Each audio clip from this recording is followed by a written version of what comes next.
Hey there, everybody. Welcome back with the Purplatypus is the name, and a little bit of a different video today, a little more conversational. So, this is, I was gonna call it a response. It's not really a response, I suppose. It's, I want to add to the conversation. But Asmongold did this video today. Basically, he reacted to a video, right, that's talking about it's called Most Basic Game Features Are Now Paid Content. Kind of talking about Yakuza, Like a Dragon, and how its New Game Plus is behind a paywall. I've said that it sucks. I've talked about it a little bit. But I've been playing a lot of Yakuza, and I just figured I kind of wanted to talk about it, add to the conversation, because honestly, I think it's worse than they're making it out to be. I think it's actually worse than how bad it appears.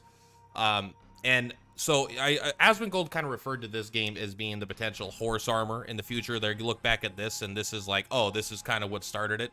And it's true, it might be the one that people notice, but other games and other RPGs have been doing things like this more and more commonly recently. So just to kind of get out of the way, the New Game Plus thing, yes, okay, I personally don't care. I never play New Game Plus. It's not the way I enjoy these games. I play a lot of RPGs, but it is, and so I wouldn't say New Game Plus is a staple, or I wouldn't say it's a standard of RPGs. I would say it is kind of a staple, though. To kind of explain that distinction, it's like, I think a lot of people, it's safe to say New Game Plus is associated with JRPGs, but it's not like in all of them. It's not like guaranteed. A lot of games just forego that. Especially like if you go back to the olders, the classics, like, FF7, FF8, FF10, Dragon Quest 8. A lot of these games don't have any New Game Plus options just in general, right? And so like it doesn't really upset me that New Game Plus if it isn't included. Now, making it and then making it paid DLC, that's a whole totally different thing. But what I want to say is what is I consider a standard and a staple of JRPGs, and you can take a look. I play a lot. When you're watching the PC gaming show and you're like, why the fuck are all these goddamn games turn-based? Hi, that's me and people like me's fault. I play a lot of turn-based games. If a game is turn-based, I'm at least 4 times more likely to buy it because I like turn-based games. That's not what this video is about. I could make a whole video talking about why I like turn-based games. It's not important. Point is, I do. But what is, I think, a staple of JRPGs and a standard that everyone that plays a lot of JRPGs expects? What is the one thing besides waifus that everyone expects in their JRPG? At least if you're more of a hardcore player, you play a lot of these and you put a lot of hours into them. In my opinion, the one thing we should be able to pretty much all agree on is post-game content. Now, post-game content is like huge in RPGs, right? I feel like a lot of RPG players, myself included, of course, but a lot of people that watch my videos and stuff like that, they have a really good time playing a full packaged deal, right? You go into an RPG, you get the story, you get to play with the mechanics, you get to do some fun, challenging boss fights, you get this full experience that's really enjoyable. Then, after the credits roll, that's when you get sweaty. That's when you're grinding up to level 100 to do super bosses and optional dungeons and maxing out the jobs or XYZ. It's not always literally after the credits roll. So, if it's not after the credits, then sometimes they'll be like, you'll get to a save point. It'll be like, this is, save your game. Past this point, there is no return. Finish up everything you need to do. And then there'll be like optional, harder than the final boss content, right? Post game for me is synonymous. Is that the right word? I'm not a book learner. All right. But those kinds of things to me are like, you need that in a JRPG. It's part of what I'm buying the game for. Is like when I jump into a JRPG, I'm like, yeah, I'm excited to play it, but I'm really excited. Like, let's see what these post-game bosses are like. Let's see what happens if you push these mechanics to the extreme, right? And these things are becoming worse over time in JRPGs, at least recently. They're becoming worse. They're becoming behind paywalls. And I have a couple games up here, for example, just kind of things like how the New Game Plus is something, but I actually think when you're looking here at the Master Vacation bundle, right here, it's explore a bonus dungeon, right? This is my friend. We were playing Baldur's Gate. Let me take actually a quick look here. Because I believe the store page has a better description. Like, also, if you're wondering what that sound is, it's just this. I have the game open. All right, this will all come full circle. I'll end up telling you why I'm a hypocrite at the end of this. Don't worry. Or I'm not a hypocrite. Rather, I'm unapologetically apologetic. I mean, look at all this fucking DLC. I can't even find the fucking DLC that I need. Here it is. Oh my god. Oh, the Sujimon Resort bundle, $15. The special job set for $5. The Gears Work crafting set. Like this is why I'm saying the New Game Plus is something, but even worse than that, they are now selling in-game power boosts for single-player RPGs, which I know isn't a core mechanic, but it is ruining the core experience of the game, because here's the thing, they could just add an easy mode, but instead they sell you power-ups to make the game easier, right? They're making this problem and then selling you the solution. And this has been a thing for a long time in a lot of genres, but like the single-player RPGs weren't as egregious in this, at least in my view, right? And when I say single-player RPGs, I mean, I understand that most gacha games are single-player RPGs, or, you know, are RPGs in a sense. It's because it's very easy to, like, in a gacha game, or in a, you know, turn-based RPG, it's very easy to manipulate things in the exact difficulty you want, because you could just make number big, right? In a sense, if it's a really skill-focused game, then no matter how big you make the number, someone could perfectly dodge it for 6 hours straight and clear the content, right?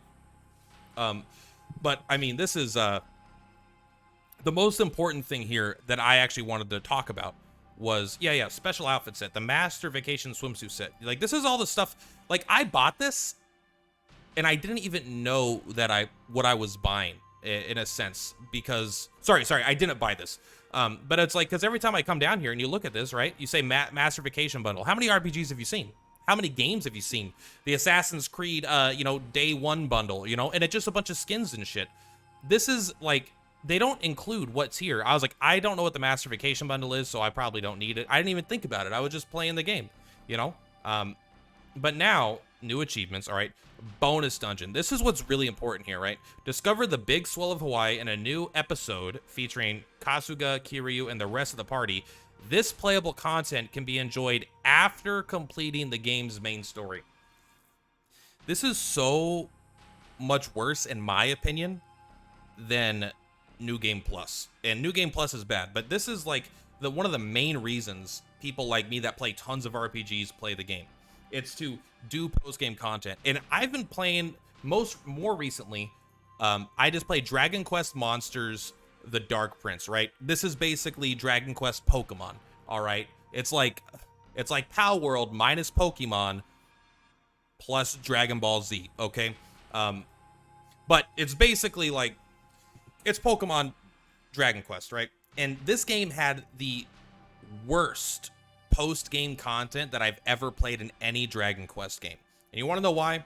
Because now they are selling the Coach Joe's Dungeon Gym. All right, this is basically, these aren't strictly post-game, but this is like, oh, these magical dungeons come with restrictions, so you exclusively for family. You're not allowed to take items with you. These are very difficult fights, testing your mechanical knowledge and your ability to build teams. Like, this is the really hard content that a lot of people want to push their skills on, and now they're selling it to you instead of it being in the game.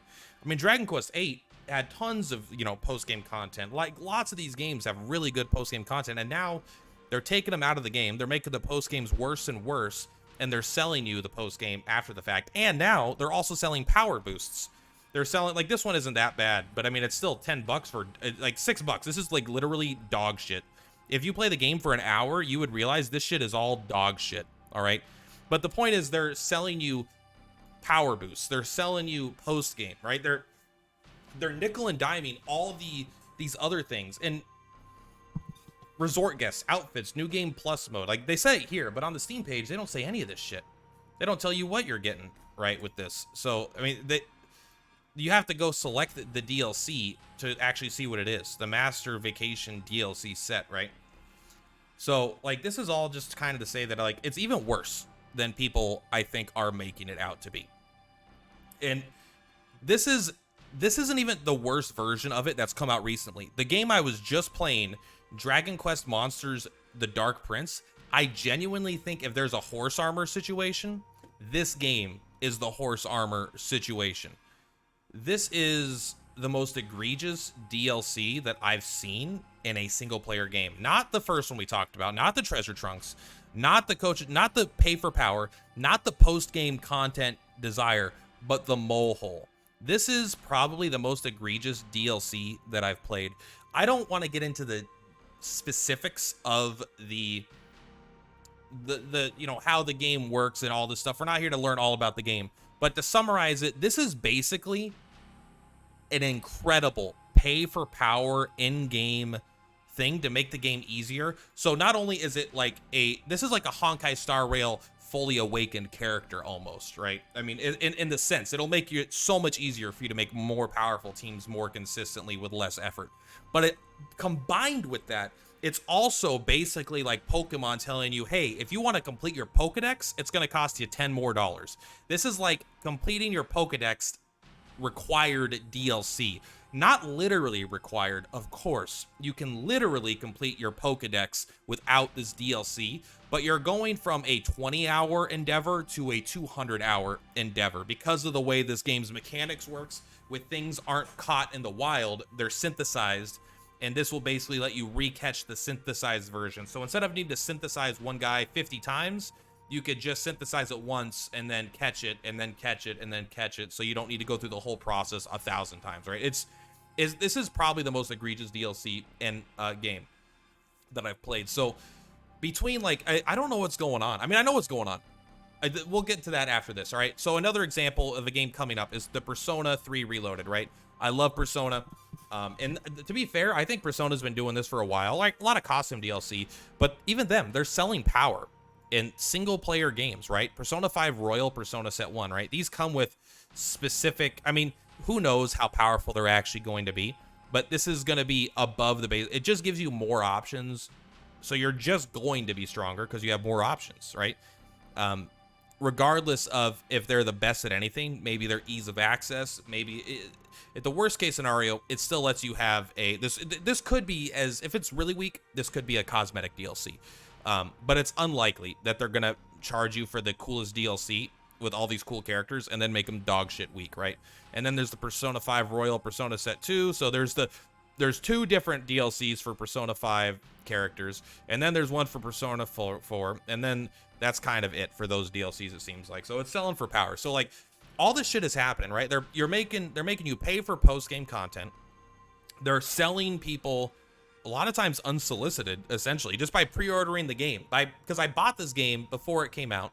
I logged into the game. I have like gain 5 levels of this, I have all these fucking items that I don't want. I just want to play the game at the standard edition experience, you know, like with the normal difficulty. Also, Asmon and a few other people made a joke like, what's next? You know, like paid difficulty levels.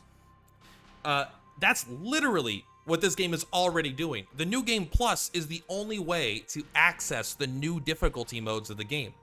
After you beat the game and you go in the New Game Plus, you get the option to increase or decrease the difficulty. It might be like normal, hard, legend. It might be the base level and then additional difficulties, but there are literally difficulty options locked behind a paywall because it's part of New Game Plus. So they're already doing that. Now, it's not right off the get-go, right? It's behind a little bit of a curtain, but they are they're charging for post-game content.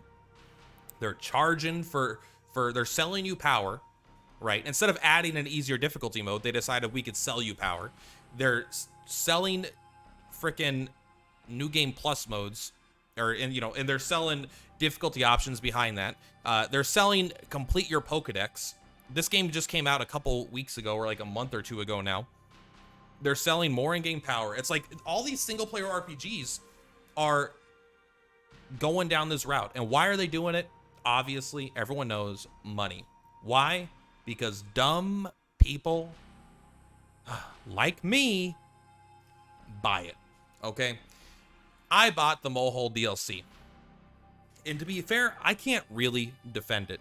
I beat the whole game without doing the mole hole DLC, and then after I beat the game, in order to make my post-game easier, which was a joke, by the way, but in order to help me complete the Pokedex, I bought the DLC. I already knew it was bad, blah, blah, blah. I bought it. And you know what? Like a Dragon Infinite Wealth, when I get to the end game, and I want to do that bonus dungeon in the post-game, and I want to get the special Sujimon in the resort guests, I am going to buy the Master Vacation bundle. I already know, right?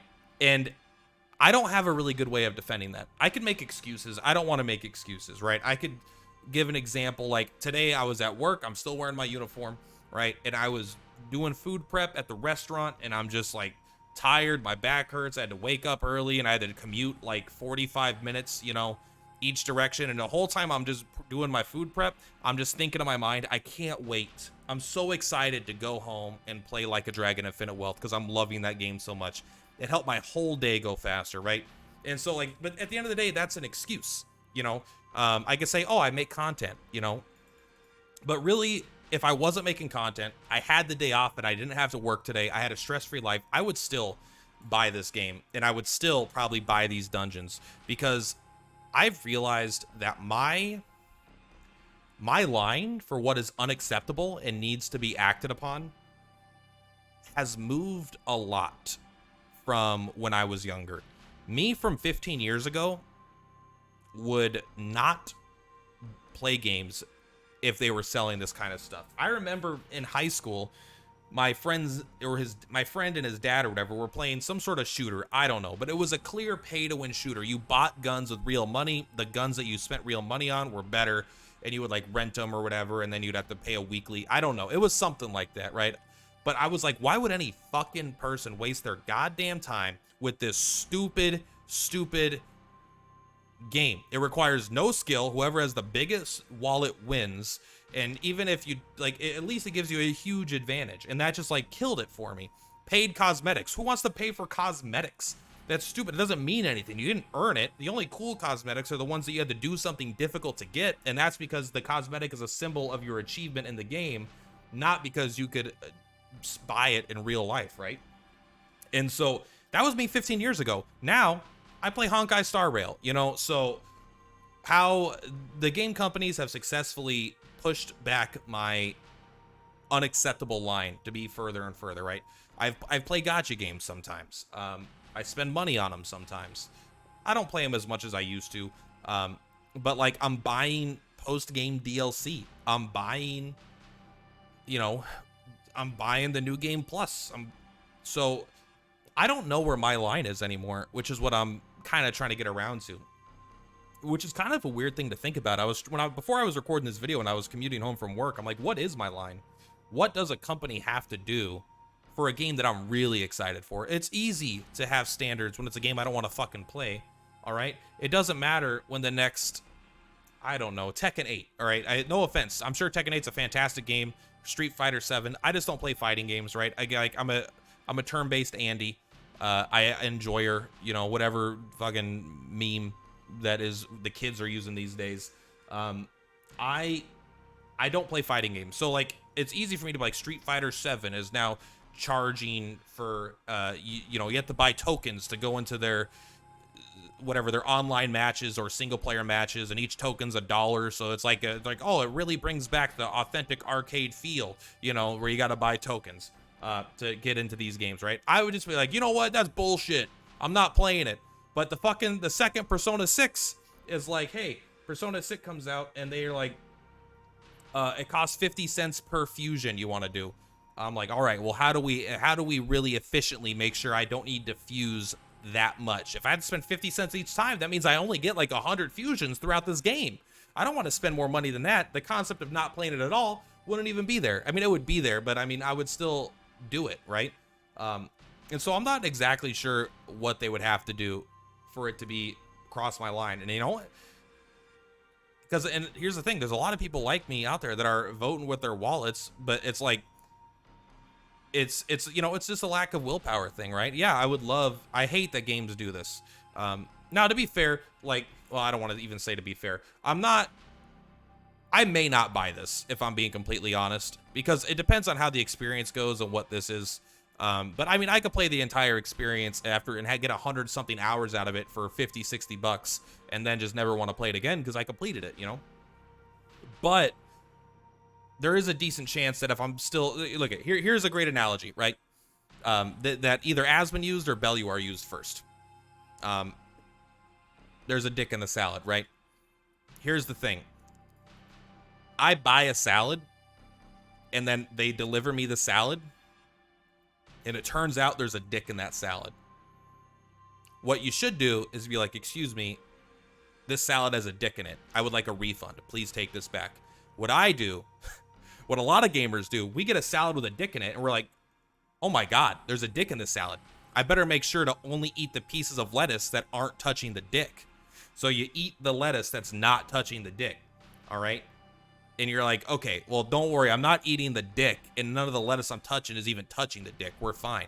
But here's the thing. You get to the end of your salad, and you're still hungry. And all that's left in a bowl is a dick. And you're like, well, I mean, I guess I got to eat the dick now. I'm still hungry. So you end up eating the dick with a big smile on your face. And that's what I'm trying to say is kind of where I'm at, all right? I'm eating a dick, but I know I'm eating the dick. Does that make it better? Probably not, man.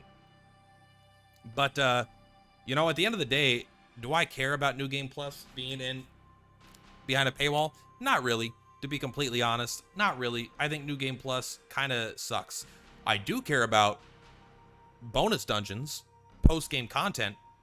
I do care about them selling power to gamers because people are like, well, you just don't need to buy it. The reason there's, again, it's the whole...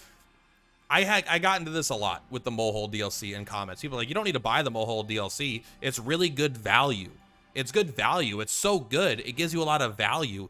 They make the problem. They build the game with this flaw, with this problem, this really, really annoying to deal with thing, so they can monetize that hole that they've left in the game. Well, they're like, oh, look at this. We built you a whole game, but there's this square hole right in the center of it. Well, it's all right. Here we go. You could buy this square peg for $10. It fits right in that hole. It's perfect. And so it's like people, I feel like, are not understanding that. I mean, you know, don't eat the shit and tell me it's chocolate. You know, that kind of analogy works. At this point, I'm just gonna go around in circles. But the point of this was that it's worse than they think, and it's. And Asmon said, eventually it'll hit a point where it's so bad that it'll auto-correct. The pendulum's going one way, and eventually it'll swing back the other direction. I'm not confident of that. In my personal experience, I don't feel like this is... I know people like compartmentalize. I don't know how to speak, all right? Gashias are like a different thing, right? Those are so obscenely bad, but they're still popular and people still play them. But when it comes to full-price box games, people have a higher standard for them, of course, right? And I don't think this is nearly as far as it's going to go. I think it has to get quite a bit worse before people willingly don't play games that they've been looking forward to for years and years and years. The second I beat the last Like a Dragon, I was so excited. I wrote down on my list, I was like, oh, Like a Dragon sequel, you know, that's one of these games, my most anticipated games. I can't wait for it. I'm so excited. And then, what, am I not going to play it? I've been waiting years to play it because of a New Game Plus behind the wall. Like, of course not. I'm just going to play it. I'm going to eat the dick because I want to play that game so bad. And they know that. And so they're going to keep monetizing it. I mean, I don't know how much worse it's going to get, but it's going to get worse because they're going to keep pushing us until eventually, I guess, we don't. And then maybe there is a correction, but I don't know where that line's at, man. I don't know where that line's at. Like, selling level caps, maybe. And then, you know, if they start selling level caps, here, you know, they're like, oh, you can only get to level 20 unless you spend $10 for every, you know, then you can get up to level 30. There'll be people out there like me that are like, I bet I could beat this game at level 20. Let's see. Let's min-max this game. Let's beat it at level 20. How you could beat this game at level 20. And I just kind of wish that, like, I wish they would just charge more for the game and not do any of this. Just charge me 10 more bucks for the game. Charge me 50. Make it an $80 game. Make it the standard edition, an $80 game, and then just make it feature complete. Remember when Baldur's Gate, everyone says it's feature complete? This is what they're talking about when it's not feature complete. Core features. A list of DLC fucking options. I don't know the next time we're gonna hear a game that comes out that's feature complete. Let's look at this. You see this right here? All right, let's look at that. Now let's check out something else. Let's go to the Baldur's Gate 3. How do you spell it? Baldur's Gate. I don't know how to spell it. All right, let's just go. I always just do BG3. All right, everyone shut up. I didn't play. Let's go to the store page here. Okay. Let's take a look at his DLC. The Digital Deluxe Edition DLC. What does this include? Digital art book, digital character sheets, digital soundtrack. It comes with a bag, a dice skin. And I think that you got this if you pre-ordered the game or you bought the game in early access, right? I mean, in a sense, maybe this is something. So maybe even Baldur's Gate 3 is not 100% have their hands clean. But I mean, there is still a world of difference, right? Between when you see this and then you see exactly what Yakuza is selling you. Or, I mean, this is selling you. It's selling you the ability to complete your Pokedex while also giving you rare candies.